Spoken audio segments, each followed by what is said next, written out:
while we're waiting for some other things to happen, let's take a look at the tail lights. 62s are a real tough tail light because they've got all this horizontal surface which just sits in the sun and cooks. I can't think of another tail light that has that problem. And of course the only functional area is right in here. And then there's your backup lights. So these are maybe salvageable. These backup lights, you can almost see there's a lot of check crazing right there. Yeah, and the bezels are broken, but so here's a spare backup light bezel. First thing you want to do when you're considering polishing a bezel, hold it up and see what you've got for stress cracking, because you're not going to be able to get that out. See, this one has no stress cracks. The backup lenses have this little red reflector which goes up here in the top and is glued in up there. They pop out, so then you can polish that. Then I'll just glue it back in.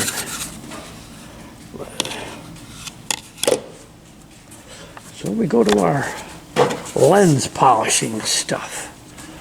This Novus number 2, pretty much all I ever use. There's grades 3, 2, and 1. This is my workhorse, and it doesn't take much. So here's a set of spare taillight lenses, and you hold them up and check them for stress cracks, and they're good. This one I've already hand polished, and well, that'll look just fine. This one I've done half.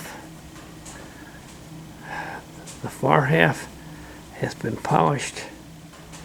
The near half has not. Maybe hard for you to pick up the difference. Oh, there's a pretty good example.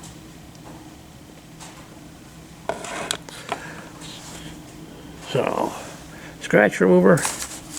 I like to use a towel that's beefy. These are for rinsing, not something like that. But this will give you the bite. You need kind of substantial pressure as you're doing the polishing. But one thing you absolutely have to do, in the case of 62s, is support them. Because this, after all, these are what, 63-year-old lenses? And, oh yeah, they'll crack if you really stress them. So I support it there. And these other sections, will fit real good right on your knee. And I'd say maybe 10 minutes to do this one. Just a little bit of polish and just some patience with repeated motion. Results are pretty darn good. Now they do make wheels for polishing lenses that you can put on your buffing machine. I think they're called flap wheels. I just don't do that. My experience with buffers is they're really good at throwing things. And it's generally you get your piece all nice and pretty, and you're just gonna touch up that last little bit. Then that's when it throws your piece against the wall and you're sunk. One other thing, don't forget to do the back side, the underside of the lens.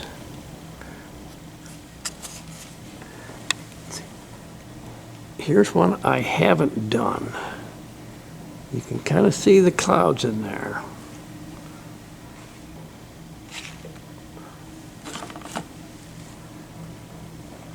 here's one I have done. See how much cleaner it is for transmitting light. Oh, fingerprints. There, you can see the difference between. I haven't polished the inside on this, and I have polished the inside on that. Okay. Oh, criminy. What's that octopus you got on the hub?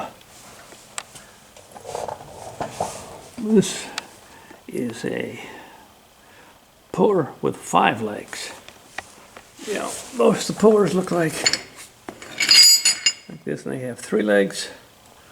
Well, I've collected enough legs so that I can pull on all 5 lugs at the same time. Gives me a lot better pulling. By the way, if you buy a puller from Les Fairbanks, it's the same idea, and it also pulls on 5 studs. So, I like those Les Fairbanks pullers. Just don't happen to have one here. I used this one on the passenger side, and it did it, but it took a little effort. Anyway, I just draw these down, these lug nuts down, until each one of these is tight. As long as I have a full engagement of the nut, I don't care if it actually goes flush to the hub. Just want them all to be pulling at the same time. And with a bang and a clang, she's popped. I use some spray lube on these threads before I'm doing this. Might as well take all the advantages you can. Anyway, she's popped. Oh, driver's side, rear brake. Wanted to check for shoes and brake cylinder leaks. Plenty of shoe life. Check the drum. Clean and dry. Getting into the power top motor and pistons. The motor is on 4 rubber bumpers up in there, and it pries up and out. There are 3 wires to it. The red and the yellow are up and down or down and up, and then the black wire, which is your ground.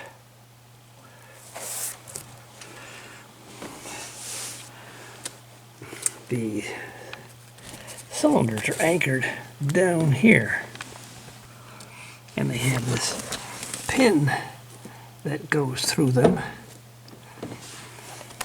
and of course it can only go in this way, which means there's a cotter pin down here, which it can be an adventure. And then the pins won't want to come out, so little prying and praying, and you can get your pins out. In case here, both of these cylinders, the rods are just plain stuck. They aren't moving, and the motor is stuck. I thought, well, maybe it might be ground, but no, I brightened the ground. Without ground, it does nothing, and with the ground, it just click one way, click the other, but it's not moving. These hoses are certainly really old. Somebody's been in here before and with a clamp.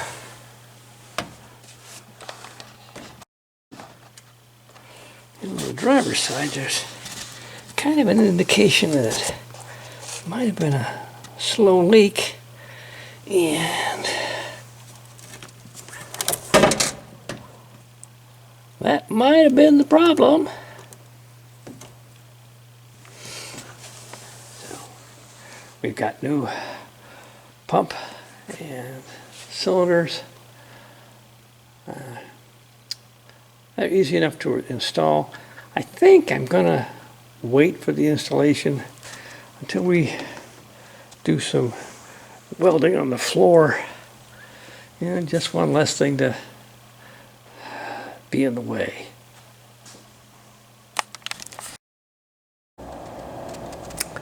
Preparing the lift cylinders. You have to remove these from your existing cylinders, and you're reusing these pins and bushings up here too.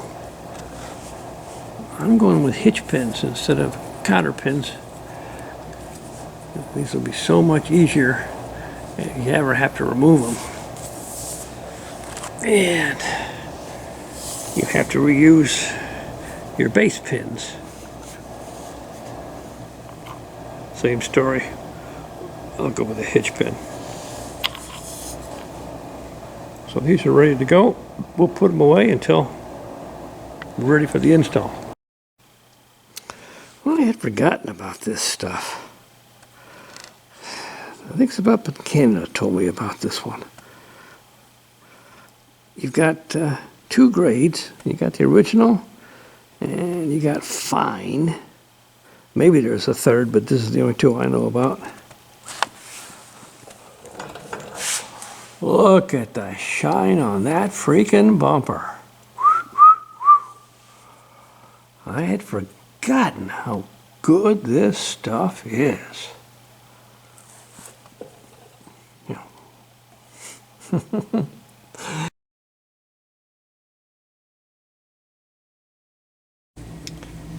So we have a new ignition switch, and it needs to go in there. So, I cleaned up the bezel. I also removed the gas and the brake pedal, primarily because they are so worn that they need to go out for remold. Young. But it'll also give me access. Getting underneath the dash to get at that switch is not the easiest thing.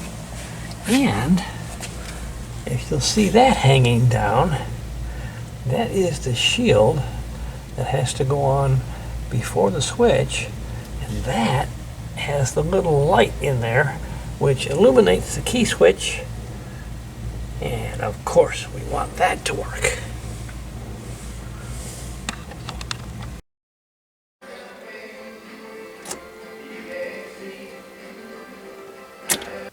This parking brake cable has worn a hole in the throttle pedal boot. We'll have to replace that.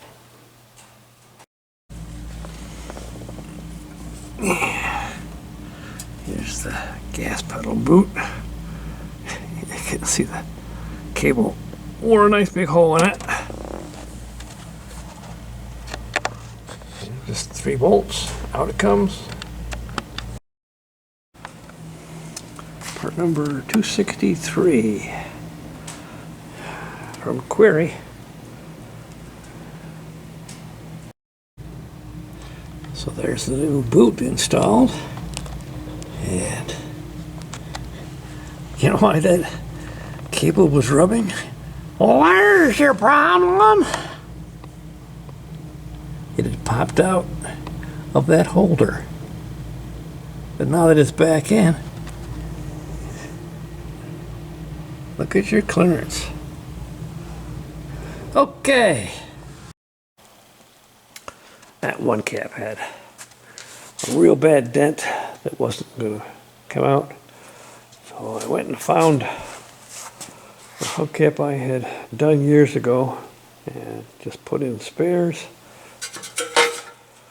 So that'll become number 4 for Gil.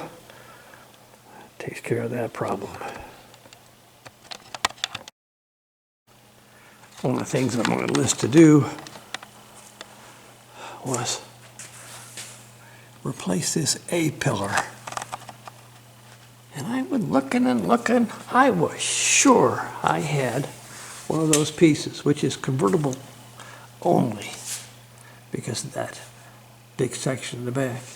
And I'm looking at it, looking. Guess what? Yeah, I wasn't looking for it. There it was in a big box labeled A-pillars, some for convertible.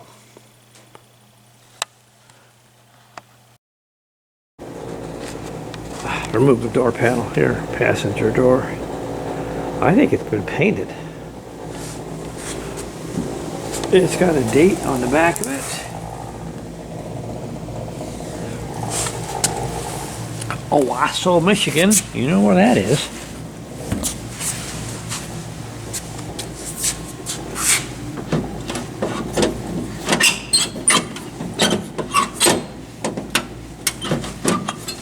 Need some attention there.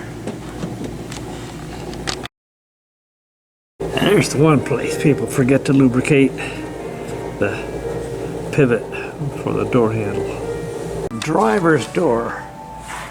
Driver's door does not have the rust that the passenger door does. You can see that the power window motor broke, and they got in here to cut for access. This did not have the anchor. We've removed the driver's side power window motor from this area. Given the door closer inspection, it does not look like it needs to be replaced for rust repair. And this window goes up and down real nicely, so we'll lubricate it. But the passenger side, the window won't go up except with 2 hands. I think maybe the spring is broken. We've removed the quarter window motors.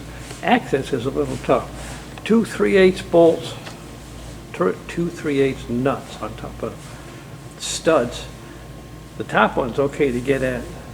The bottom one, you kind of got to get your long extension and run on the back side, and then you can get to it. But it's in the dark. It's a challenge. Remember on that door we had that squeak? Now we don't. Well, right here, or it might be here, there is a guide for this control arm. As it goes back and forth, that guide is right about here, and it just holds it in the door. So it's a little tricky to get to. Hit it with lube. No squeak. So with the transmission out of the door,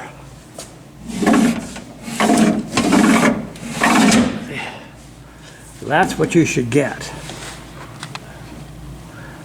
Glass goes up and down, which makes a great time to go lubricate your tracks, because now you can work them in